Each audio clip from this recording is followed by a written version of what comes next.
আমরা যারা মাইক্রোসফট এক্সেলের পুরাতন ভার্সনগুলো ব্যবহার করি, তারা যখন অ্যাটেন্ডেন্স যেই ফরম্যাটগুলো আছে এগুলো তৈরি করি, সেখানে দেখা যায় যে দিনের নামগুলো বা তারিখগুলো থাকে আমরা কি করি পি টাইপ করি। ডান পাশে কিন্তু আমাদের টোটাল কতটা পি হচ্ছে সেটা কিন্তু আমরা খুব সুন্দরভাবে দেখতে পারতেছি। অ্যাবসেন্ট দিলে আমাদের অ্যাবসেন্ট যেহেতু কাউন্ট হবে না, এটা আসতেছে না।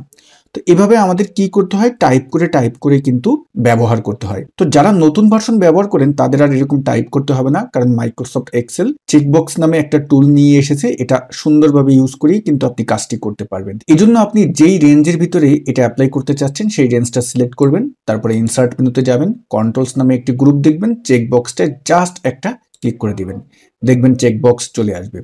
এখন এই টোটাল যে পার্টটি আছে এখানে এসে equal COUNT count IF K type করবেন।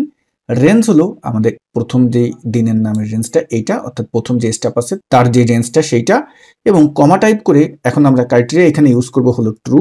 ট্রু মানে হলো চেকবক্সে যখন আমরা ক্লিক করব তখন ওটা ট্রুটা চলে আসে, এই জন্য ওই ট্রুটাকে আমরা কাউন্ট করব। এখন ব্র্যাকেট ক্লোজ দিয়ে এন্টার দেব, যে ফাংশনটা বা ফর্মুলাটা ব্যবহার করলাম এটা ফিল ডাউন করে নিচে নামিয়ে দিলাম।